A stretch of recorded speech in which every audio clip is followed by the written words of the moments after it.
كولر يواصل سيطرته وهيمنته على الدوري المصري وعلى الزمالك بالتحديد. خد 4 رايح، خدوا 3 جاي. كولر فرم الزمالك استمرار أخطاء أوسوريو المستمرة. ميدو قال أوسوريو صمم على خطته ونجحت. أنا قلت استمرار خطة أوسوريو لو قابل أي فريق قوي هيتفرم وهياخد على عينه.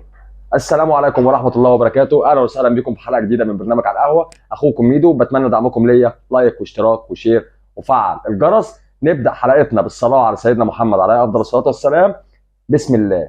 استمرار أخطاء أوسوريو المستمرة. أوسوريو بيقابل الفرق الضعيفة بس بينفد بالخطة دي. قابل النادي الأهلي كان هياخد 6 و7 و8 أهداف. لو النهاردة بيرسي تاو في حالته، لو محمود عبد المنعم كهربا موفق، الماتش كان خلص بنتيجة كارثية. زي ما مدحت شلبي قال: يا ليلة رد على المستبد. كولر خلص الكلام ويواصل هيمنته على بطولة الدوري العام بدون هزيمة حتى الآن، وبيضرب بيد من حديد. الأهلي مكسر الدنيا اليومين دول، قمة ناجحة 100%. نجح إنه يفرض سيطرته على المباراة في الشوط الأول يسارا ويمينا، تألق جميع اللاعبين. كولر بيفاجئ أوسوريو بمحمد فخري النهارده في منتصف الملعب، أدى أداء جيد جدا. أي نعم، ما قدرش يستمر على نفس الأداء اللي بدأ بالمباراة، لكن مع الوقت هيكتسب الخبرات. الشحات في الدقيقة الأولى غلطة دفاعية رهيبة من دفاع نادي الزمالك يستغلها الشحات تصويبة والأروع في المقص الشمال لمحمد صبحي اللي كان خارج نطاق الخدمة تماما. لو عيل صغير شاط كورة النهاردة على محمد صبحي كانت جت. الدقيقة 36 يستمر أيضا حسين الشحات بتسديدة مرة أخرى وتسكن الشباك.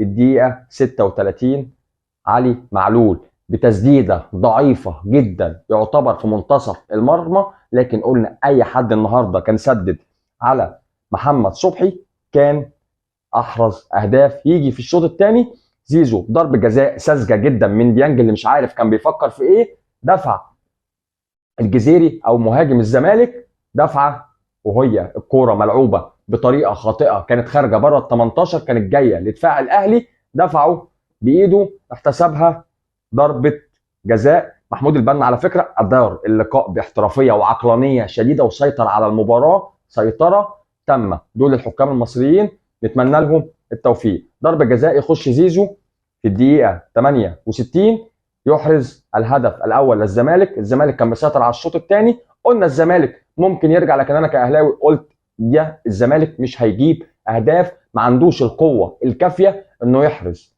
اهداف. لكن جاب كوره في العارضه وكوره انقذها النجم محمد الشناوي. تيجي الدقيقه الرابعه من الوقت بدل الضائع، قلنا الاهلي بلس 90 ويحرز محمد شريف ليصعد الاهلي بالنقطه 78 ويواصل هيمنته بلا هزيمه على بطولة الدوري العام. أوسوريو طلع في المؤتمر الصحفي قال لك أنا أخطأت في التشكيل. أوسوريو أنت أخطأت في قراية الدوري المصري، أخطأت في قراية نادي الزمالك، أخطأت في قراية النادي الأهلي. الخطة دي لا تصلح للاعبين الموجودين. الخطة دي عايزة لعيبة عندها خبرات عالية جدا.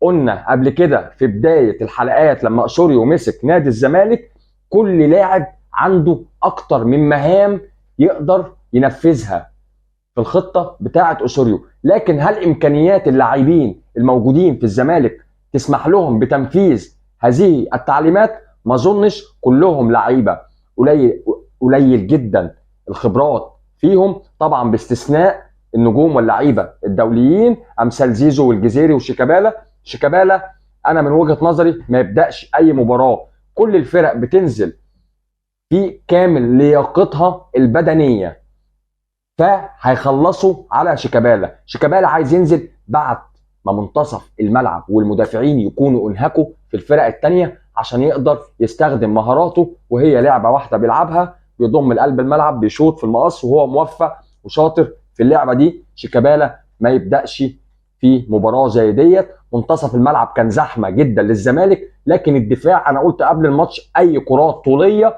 هتكون فيها خطوره على نادي الزمالك، لان 3 مدافعين قليل جدا وانت بتلاعب فرقه بحجم النادي الاهلي. وفيوتشر كان يقدر يخلص المباراه 4 و5، لكن تهاون. الزمالك هيتصدم في البطوله العربيه لو استمر بالطريقه ديت، لو استمر بدون تدعيمات.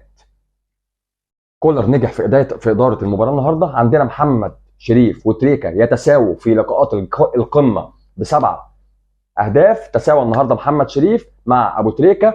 وطبعا عارفين النجم حسام حسن يتصدر قائمه هدافين القمه ب9 اهداف، 5 مع النادي الاهلي و4 مع فريق الزمالك. الاهلي خلص الكلام، كلنا خلصنا الكلام في النادي الاهلي. قلنا الاهلي النهارده ممكن عشان خاطر ان هو حسم بطوله الدوري يلعب بتهاون او يستمر في سياسه التدوير، لكن ده اللي انا عاوز كولر يعمله الفتره الجايه. ادفع باللاعبين الموجودين على دكه البدلاء، ريح بيرسي تاو شويه، ابدا ب كريستو، ريح الشحات وابدا بطاهر، ريح ديانج وابدا بالقندوسي. ابدا المباراه الجايه بعلي لطفي ومصطفى شوبير، ادي ده وادي دوت، ريح اللاعبين. انت خلاص قلنا قبل كده في بدايه عودتك من افريقيا انت عندك رفاهيه اضاعه النقاط، ده قلناه من ساعه ما انت رجعت من افريقيا او من ساعه قبل النهائي الافريقي. قلنا ارجع الدوري، ريح اللاعبين وفكر في افريقيا. دلوقتي الدوري اتحسم، انا عارف ان انت عايز تعمل رقم قياسي وتخلص الدوري بدون هزيمه، لكن اللي عندك على الدكه بسبب عقليتك الناجحه جدا بقى في سياسه التدوير كله بقى شبه بعضه، وانا واثق ان الاهلي هيخلص الدوري بدون هزيمه. عندنا مجموعه منتخب مصر، وانا بوعدكم ان مصر في كاس العالم الجاي بنسبه تتخطى ال 95%. مصر اول مجموعتها وعلى راس المجموعه معاها بوركينا فاسو، غينيا بيساو، سيراليون، اثيوبيا، جيبوتي. مفيش اسهل من كده، ما عندناش اي فرق اسهل من كده. انت منتخب مصر تصنيف اول، معاك فرق تكسبها ذهابا وايابا بسهوله. ان شاء الله منتخبنا في كاس العالم اللي جاي مجموعه سهله جدا، النظام الجديد سهل جدا، اول المجموعه هيصعد على طول. عندنا اول جولتين في تصفيات كاس العالم ما بين 13 و21 نوفمبر 2023.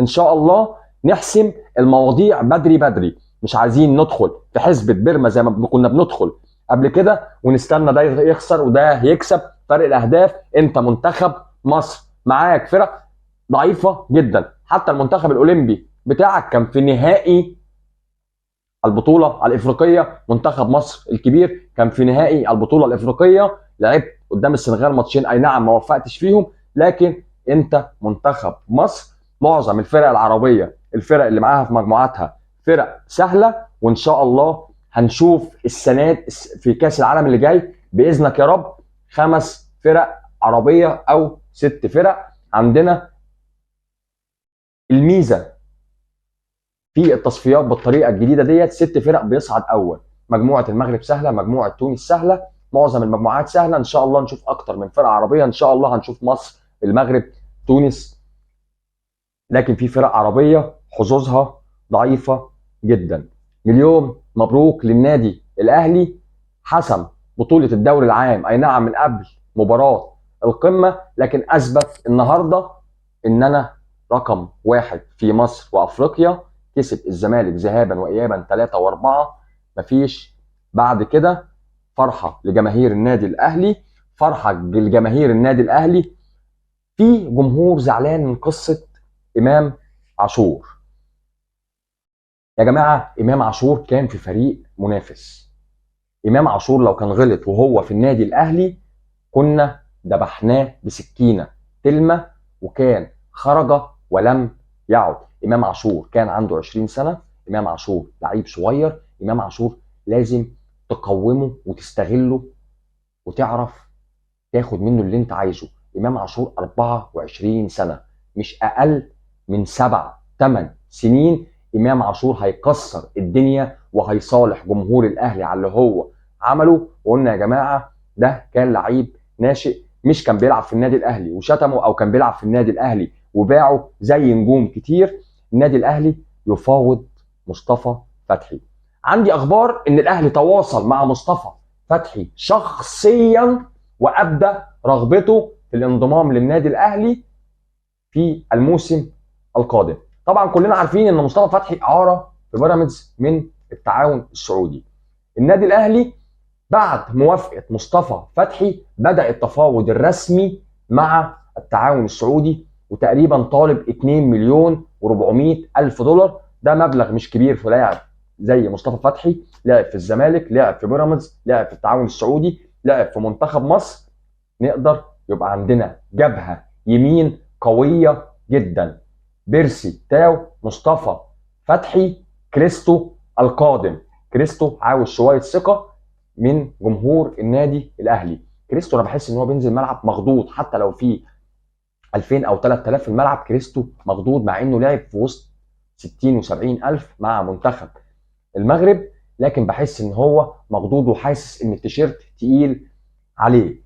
ان شاء الله يكتسب كريستو الثقه في الفتره اللي جايه، ويبقى عندنا جبهه يمنى من اقوى الجبهات في قاره افريقيا: بيرسي، مصطفى فتحي، كريستو. عندنا مصطفى، عندنا منتصف الملعب هيبقى اقوى منتصف ملعب في القاره الافريقيه: قندوسي، سوليه، ديانج، مروان عطيه، حمدي فتحي طبعا مشي، محمد فخري، قفشه. عندنا منتصف ملعب قوي جدا. عندك جبهه يمين: حسين الشحات، طاهر محمد طاهر، ينفع كهربا، ينفع في يلعب في الجبهه الشمال ايضا. عايزين راس حربه. وانا اللي انا فهمته من ناس مقربين في النادي الاهلي، الاهلي بيجهز مفاجاه من العيار الثقيل جدا جدا في مركز راس الحربه.